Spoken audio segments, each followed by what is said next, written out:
ദിവ്യകാരുണ്യത്തിന് എന്നേരവും ആരാധനയും സ്തുതിയും പുകഴ്ചയും ഉണ്ടായിരിക്കട്ടെ. അപ്പോൾ ഉടമ്പടി എടുക്കുമ്പോൾ മാത്രമല്ല മക്കളെ, നിങ്ങൾ ഉടമ്പടി കഴിഞ്ഞ കാലഘട്ടങ്ങളിലും ഉടമ്പടി കഴിഞ്ഞ് നിങ്ങൾ ഉടമ്പടി ജീവിക്കുകയാണ്. നിങ്ങൾക്കറിയാവില്ല, ഉടമ്പടി രാവിലെ കുർബാനയ്ക്ക് ഈശോ പറഞ്ഞെന്താണെന്നറിയാവോ? ഒരു പ്രാർത്ഥനാ രീതി അല്ല എന്നാണ് പറഞ്ഞത്. ഇപ്പം കുരിശിൻ്റെ വഴി ഒരു പ്രാർത്ഥനാ രീതി ആണ്, ജപമാല ഒരു പ്രാർത്ഥനാ രീതി ആണ്, അതുപോലെ നൊവേന ഒരു പ്രാർത്ഥനാ രീതി ആണ്. പക്ഷെ ഉടമ്പടി ഒരു പ്രാർത്ഥനാ രീതി മാത്രമല്ല. പ്രാർത്ഥന ഇല്ല എൻ്റെ അകത്ത് ഉണ്ട്, പക്ഷേ എന്ത് പ്രാർത്ഥനയാണ്? പ്രത്യക്ഷീകരണ പ്രാർത്ഥന. മറ്റ് സഭയിലെ എല്ലാ സോഴ്സ് ഓഫ് പവർ എല്ലാം ഉപയോഗിക്കുന്നുണ്ട്. ഏറ്റവും പ്രധാനപ്പെട്ട കുർബാന ഉപയോഗിക്കുന്നുണ്ട്. കാര്യം കുർബാന മസ്റ്റാണല്ലോ. ശരിക്കും കുർബാനയിൽ ഉള്ള വിശ്വാസികൾക്ക് കുർബാന മസ്റ്റാണ്. മറ്റുള്ളവർ കുർബാനയിൽ വിശ്വാസം അത്രയും സാക്രമെൻ്റൽ കണക്റ്റഡ് ആകാത്തവർക്ക് കുർബാനയുടെ ദൈവിക ആനുകൂല്യങ്ങൾ കിട്ടാൻ പാടല്ലേ.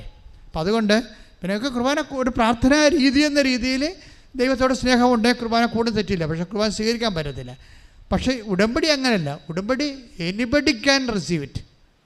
കാര്യം തുറന്ന ഒരു ദൈവിക അനുഗ്രഹത്തിൻ്റെ ഉള്ള ഒരു ഈ കാലത്ത് ഒരു മുങ്ങിച്ചാകാൻ പോണവൻ്റെ പിടിവള്ളിയാണ് ശരിക്കും. ലാസ്റ്റ് അബോർഡെന്നൊക്കെ ഞാൻ പറയണതല്ല, കർത്താവ് എനിക്ക് തോന്നിക്കുന്ന കാര്യങ്ങളാണ്. പക്ഷേ എനിക്ക് തോന്നിക്കണം മാത്രമല്ല, കാര്യം എന്ത് തോന്നിയാലും അതൊരു മാനുഷികമായ തോന്നലാകണത് അതിന് തെളിവുകളില്ലാതെ വരുമ്പോഴാണ്.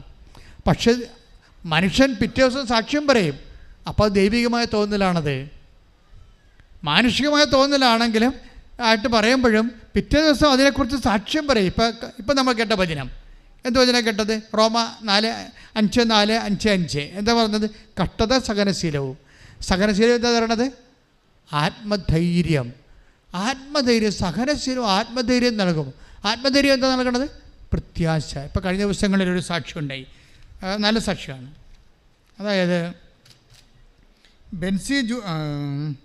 അതായത് ജിഷ സെബി പാനായിക്കുളം, നല്ല ഓട്ടമുള്ള സാക്ഷ്യമാണ്.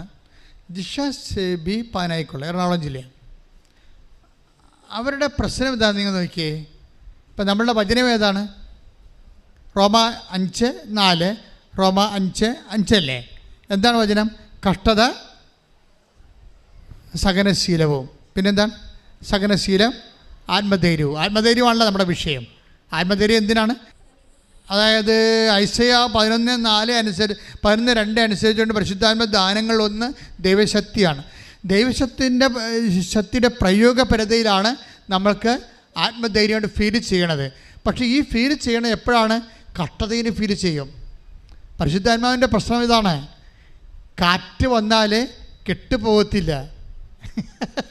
പിടിയിട്ടിയ നിങ്ങളൊന്ന് ചിന്തിച്ച് നോക്കുക. ആ വചനത്തിൻ്റെ ഒരു റീച്ചിങ് കണ്ടില്ലേ? എന്താണ് പറഞ്ഞ? റോമ 5:4 എന്താണ്? കഷ്ടത സഹനശീലവും. സഹനശീലം ആത്മധൈര്യം പ്രത്യാശയും. അപ്പൊ പരിശുദ്ധാത്മാവിനെ കുറിച്ച് ഈശോ എന്നാ പറഞ്ഞിരിക്കണത്? അത് കാറ്റാണെന്നാ പറഞ്ഞത്. എങ്ങനെയുള്ള കാറ്റാണ്? കാറ്റിൽ അത് അതേസമയം തന്നെ ദൈവത്തിന് ഇഷ്ടമുള്ളത്തേക്ക് ഊതുന്ന കാറ്റാണ്. അതേസമയം തന്നെ പരിശുദ്ധാത്മാവ് ദൈവത്തിൻ്റെ വെളിച്ചവുമാണ്. പരിശുദ്ധാത്മാവിനെ എങ്ങനെയൊക്കെ പറയണമെന്ന് ദൈവം മനുഷ്യന് മനസ്സിലാകുന്ന എല്ലാ ക്യാപിറ്റൽ സിമ്പിൾസ് ഉപയോഗിച്ചിരിക്കുകയാണ്. എന്തൊക്കെയാണ്? ജീവൻ, വെളിച്ചം, അതുപോലെ തന്നെ വെള്ളം. ജലമില്ലാതെ മനുഷ്യൻ ജീവിക്കാൻ പറ്റുമോ? ജലമില്ലാതെ ജീവിക്കാൻ പറ്റാത്തതുകൊണ്ട് പരിശുദ്ധാത്മാവ് ജീവജലമായിട്ടാണ് പറയണത്. വെളിച്ചമില്ലാതെ നമുക്ക് ജീവിക്കാൻ പറ്റത്തില്ല. അതുപോലെ തന്നെ ജീവൻ, ജീവനായിട്ടും പരിശുദ്ധാത്മാവിനെ എന്തെല്ലാം തരത്തിലാണ് പരിശുദ്ധാത്മാവിനെ ബഹുമാനങ്ങൾ ഉണ്ടാകണത്. അതായത് അച്ഛൻ പറഞ്ഞു വരുന്നതിൻ്റെ കാരണം, നിങ്ങളിതൊരു സീരിയസ് ആയിട്ടുള്ള പ്രോജക്റ്റ് എടുക്കണം. എന്താണ്? എപ്പോഴും എനിക്ക് എളുപ്പം തോന്നിയിരിക്കുന്നത് പരിശുദ്ധാത്മാവ് എന്നെ സ്വീകരിക്കാൻ സിമ്പിളാണ്. ഒന്ന്, യേശു കർത്താവാണെന്ന് പറഞ്ഞാൽ മതി. രണ്ടാമത്, ദൈവം നമ്മുടെ പാപങ്ങളാണ്, നമുക്ക് വേണ്ടിയാണ് അവൻ ക്രൂശിക്കപ്പെട്ടത്. അപ്പോഴേ കർത്താവിൻ്റെ പീഡാനുഭവങ്ങൾ നമ്മുടെ പാപങ്ങളുടെ പരിഹാരം അവൻ ഏറ്റെടുത്തതാണെന്ന് ഞാനത് പറഞ്ഞിട്ട് എനിക്ക് എൻ്റെ പാപത്തെക്കുറിച്ച് ഒരു അനുതാപം ഉണ്ടായാൽ you will get Holy Spirit. സിമ്പിളാണ്. നിങ്ങളെ പരിശുദ്ധാത്മ സ്വീകരിക്കാൻ വലിയ സംഭവങ്ങളില്ല. വേദപുസ്തകം ഇത് വളരെ സിമ്പിളാക്കിയിരിക്കുകയാണ്. Anybody can receive Holy Spirit. എന്താ കാര്യം? ഒന്ന്, യേശു കർത്താവാണെന്ന് അധരം കൊണ്ട് ഏറ്റു പറയണം. ദൈവം അവൻ മരിച്ചു എന്ന് ഉയർപ്പിച്ചെന്ന് ഹൃദയത്തിൽ വിശ്വസിക്കണം. ഒന്ന് പറഞ്ഞേ, യേശു കർത്താവാണ്, യേശു കർത്താവാണ് എന്ന് ഞാൻ അധരം കൊണ്ട് ഏറ്റു പറയുന്നു. റോമ 9:10 എടുത്ത് ശ്രുതിക്കട്ടെ. ഹല്ലേലൂയ ഹല്ലേലൂയ ഹല്ലേലൂയ ഹല്ലേലൂയ യേശുവേ നന്ദി, യേശുവേ സ്തുതി. ഹല്ലേലൂയ ഹല്ലേലൂയ 9:10 ഹല്ലേലൂയ ഹല്ലേലൂയ ഹല്ലേലൂയ ഹല്ലേലൂയ.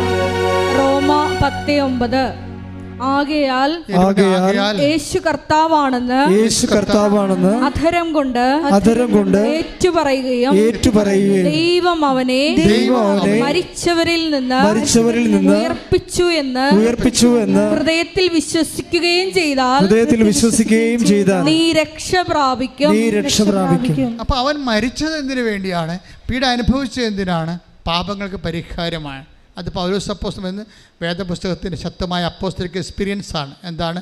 അവൻ നമ്മുടെ പാപങ്ങളാണ് അവൻ ഏറ്റെടുത്തത്. ഐസയ 53, 4, 5, 6, 8 ശ്രുതിക്കട്ടെ. ഹല്ലേലൂയ ഹല്ലേലൂയ ഹല്ലേലൂയ ഹല്ലേലൂയ ഹല്ലേലൂയ ഹല്ലേലൂയ യേശുവേ നന്ദി, യേശുവേ സ്തുതി. ഹല്ലേലൂയ. യേശയ്യ 53:5 നമ്മുടെ അതിക്രമങ്ങൾക്ക് വേണ്ടി അവൻ മുറിവേൽപ്പിക്കപ്പെട്ടു എന്ന് പറഞ്ഞാൽ നമ്മുടെ അതിക്രമങ്ങൾക്ക് വേണ്ടി അവൻ മുറിവേൽപ്പിക്കപ്പെട്ടു. നമ്മുടെ അകൃത്യങ്ങൾക്ക് വേണ്ടി ക്ഷതമേൽപ്പിക്കപ്പെട്ടു. അവന്റെ മേലുള്ള ശിക്ഷ നമുക്ക് രക്ഷ നൽകി. അവന്റെ ക്ഷതങ്ങളാൽ നാം സൗഖ്യം പ്രാപിച്ചു.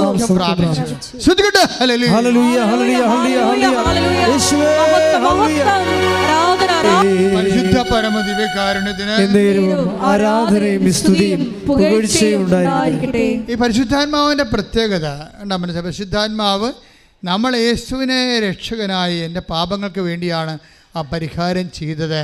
അവൻ്റെ മേലുള്ള ശിക്ഷ എനിക്ക് രക്ഷയായെന്ന് പറഞ്ഞുകൊണ്ട് യേശുവിൻ്റെ ഉത്ഥാനത്തെ ഞാൻ വിശ്വസിച്ച് കഴിഞ്ഞാൽ ഉടനെ സ്വാഭാവികമായിട്ടും നമ്മളുടെ പാപങ്ങളെ ഓർത്ത് നമുക്ക് പശ്ചാത്താപം ഉണ്ടാകും.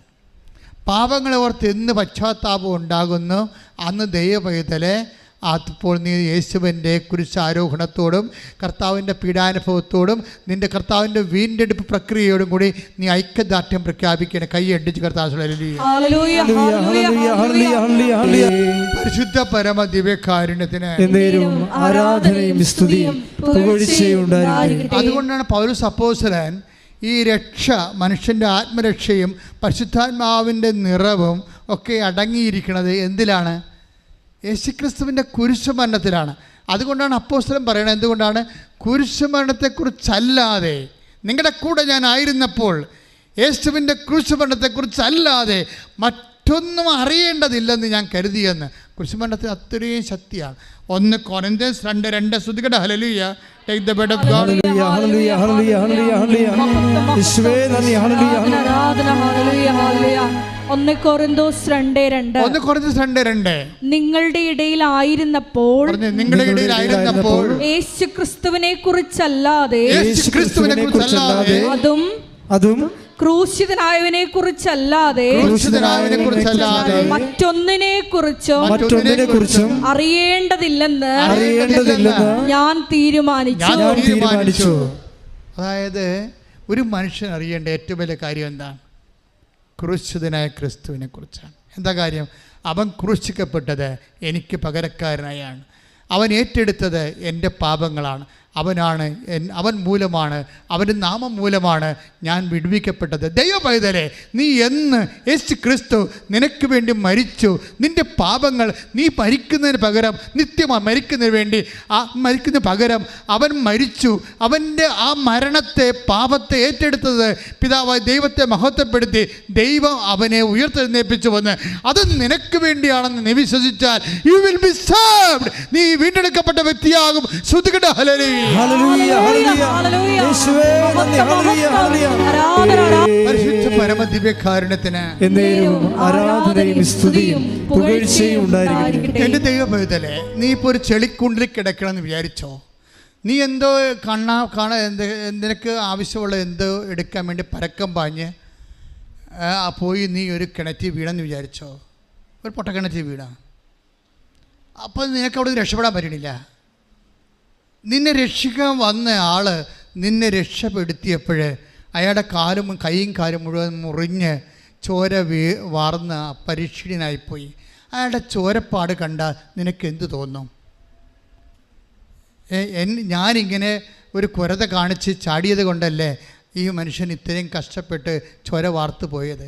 അപ്പോൾ അത് നിനക്കുണ്ടാകണം എന്താണ്? ആ ചോരപ്പാട് കാണുമ്പോൾ പശ്ചാത്താപം അല്ലേ? നീ അരുതാത്ത കാര്യത്തിന് വേണ്ടി ഓടി നടന്ന് ഒരു മനുഷ്യനെ, നിഷ്കളങ്കനായ ഒരു മനുഷ്യനെ ഇല്ലായിരുന്നെങ്കിൽ നീ രക്ഷപ്പെടാത്ത ആ അവസാനം നിത്യമരണം ആയിരുന്നില്ലേ എന്ന് ഓർത്തുകൊണ്ട് നിനക്കൊരു വേദന തോന്നാം. ക്രിസ്തുവിൻ്റെ കുരിശുമരണം കാണുമ്പോഴേ നമ്മുടെ പാപങ്ങൾക്ക് വേണ്ടി ആ പരിഹാരം അവൻ ഏറ്റെടുക്കാതിരുന്നെങ്കിൽ നമ്മളും പട്ടി ചാകണ പോലെ ചത്ത്, ഈ പന്നി ചാകണ പോലെ ചത്ത്, പക്ഷികൾ ചാകണ പോലെ ചത്ത് മൺമറഞ്ഞു പോകത്തില്ലേ? നമുക്ക് നിത്യജീവൻ കിട്ടത്തില്ലായിരുന്നല്ലോ. ഓർക്കുക, ഇത് പറയണത് ജോസഫ് അച്ഛനാ. എന്താ കാര്യം? ഞാൻ മാതാവിനെ നേരെ കണ്ടൊരാളാണ്. അപ്പോൾ മാതാവിന് ജീവനോടെ കണ്ട ആളാണ്. എനിക്കറിയാം പുനരുദ്ധാനം എന്താണെന്ന്, എനിക്കറിയാം നിത്യജീവിതം എന്താണെന്ന്.